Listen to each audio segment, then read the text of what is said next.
Chapter 2 is looking at the theoretical approaches to social stratification.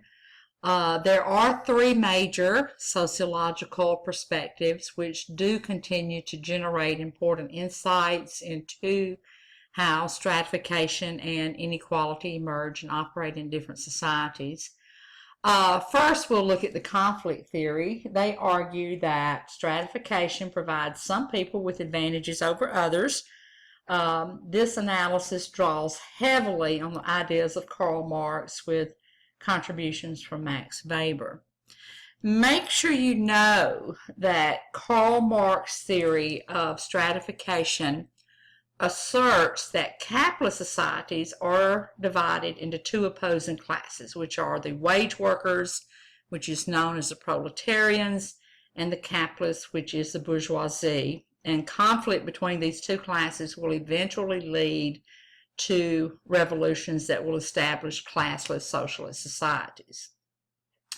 So Neil, he believed that a socialist society would be a classless society because the institutions that produced inequality would be eliminated. So make sure you know that. Now, Marx believed that in time, the working majority would overthrow the capitalist societies, and he believed that capitalism would bring about its own downfall by making workers poorer and poorer and giving them little control over the workplace or what they made. So under capitalism, work produces only alienation, which is the experience of isolation and misery resulting from powerlessness. Despite Marx's prediction, capitalism is still striving. We have Mr. Ralph Dorndorf that proposed 4 reasons why industrial workers have not overthrown capitalism.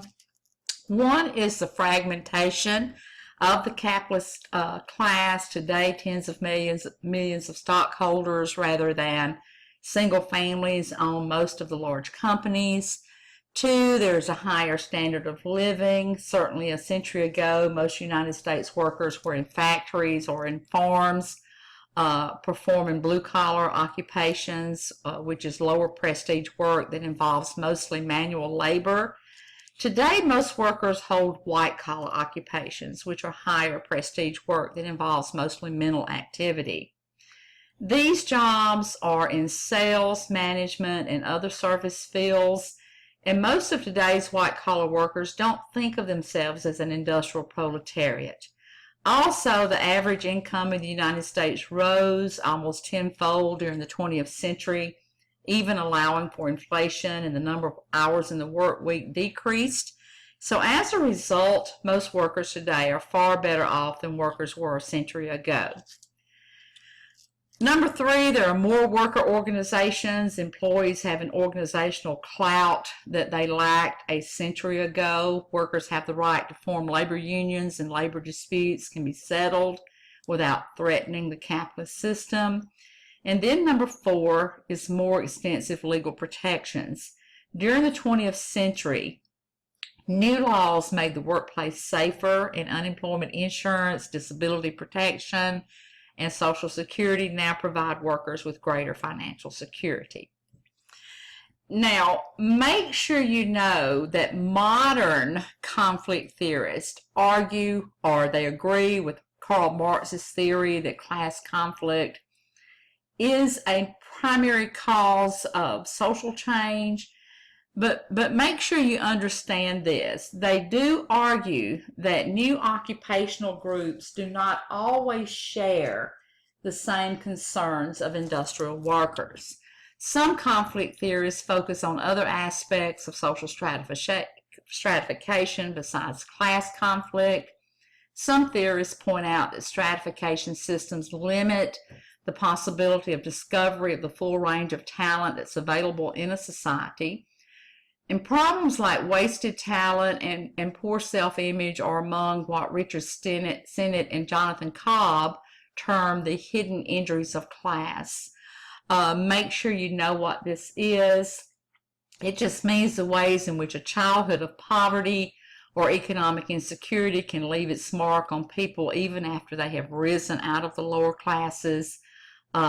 Certainly, according to Sennett and Cobb, childhood poverty or economic insecurity can have a permanent effect on the individual. So make sure you know that.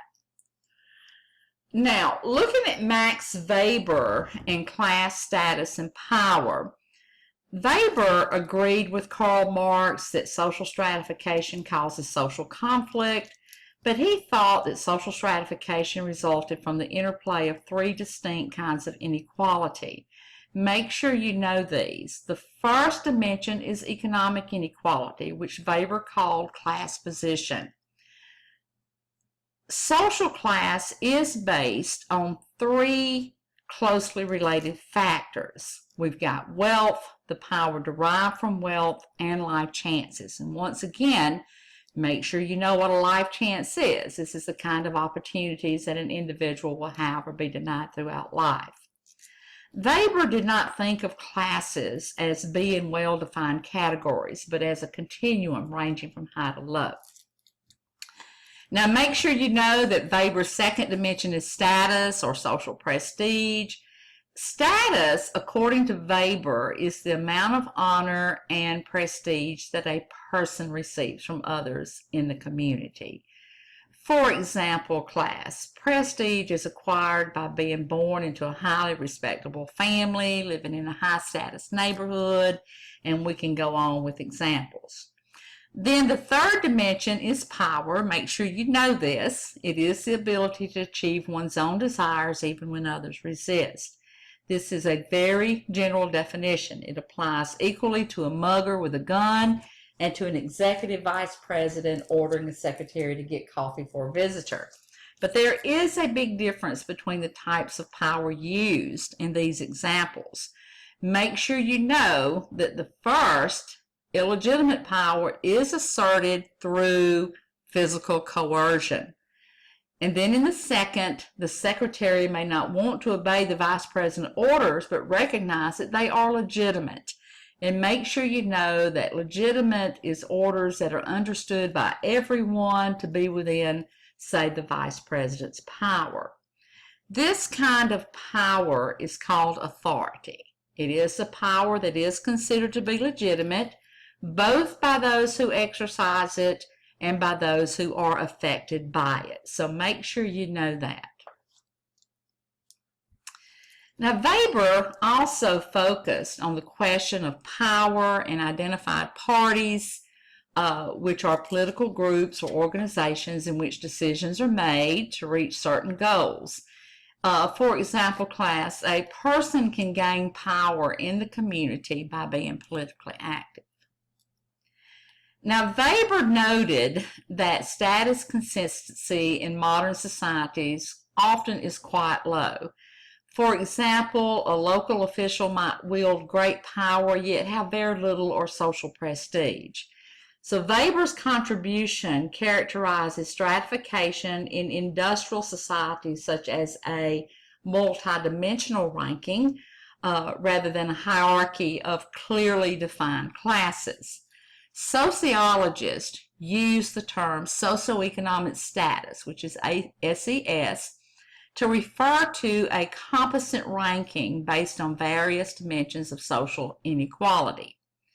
Socioeconomic status is a measure which considers income, education, and occupation when assessing a person's status. Take, for example, someone in college. They are ranked higher than someone that just has a high school education. Now, looking at the functionalist view, this was originally stated by Talcott Parsons and Kingsley Davis and Wilbert Moore.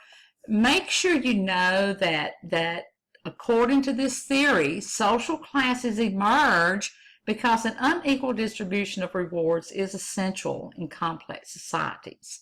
Such societies tend to reward talented people and channel them into roles that require advanced training and personal sacrifice.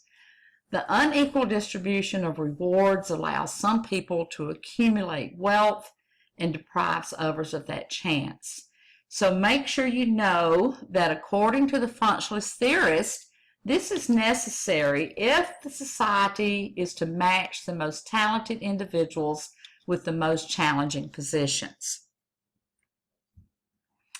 Now, looking at the Davis-Moore thesis, it states that social stratification has beneficial consequences for the operation of a society. They noted that modern societies have hundreds of occupational positions of varying importance.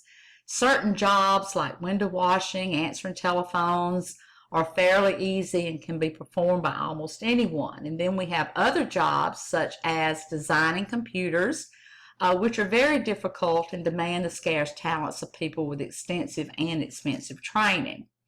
So Davis and Moore explained that the greater the functional importance of a position, the more rewards a society attaches to it.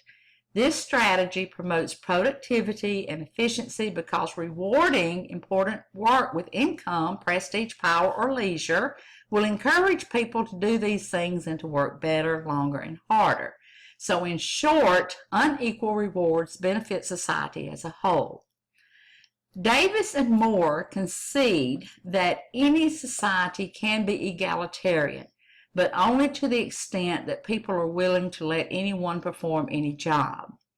Equality also demands that someone who does a job poorly be rewarded equally with someone who performs well. Make sure you know that such a system clearly offers little incentive for people to try to do their best and thereby reduces a society's productive efficiency. Now, make sure you know that research by other sociologists have found that extreme leveling deprives people of the motivation to achieve more than a minimum of skills. It is argued that unless there are incentives in the form of high wages and other advantages, engineers and scientists, for example, will resent their situation and will not work hard. The same arguments are used to justify higher salaries for doctors and lawyers and other professionals.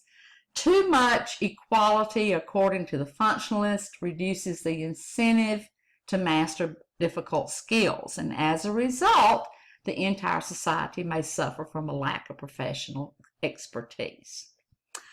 Now, looking at the interactionist perspective real quick, conflict theory and functionalist theory explain stratification primarily in economic terms. Make sure you know that the interactionist perspective focuses on the degree of prestige stratification that occurs within social classes.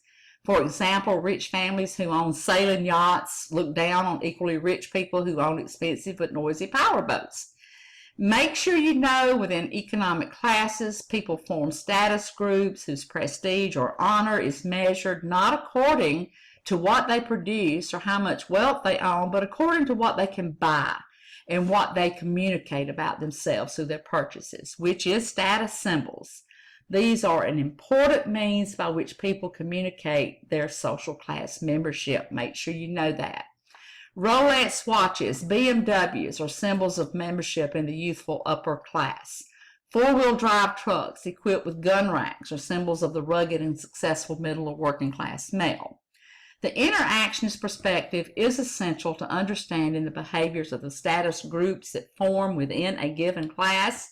Make sure you know that the stratification system in this view is not a fixed system, but it is created over and over again through the everyday behaviors of millions of people. And class, according to this theory, the consumption of goods is more central than the production of goods. So make sure you know that.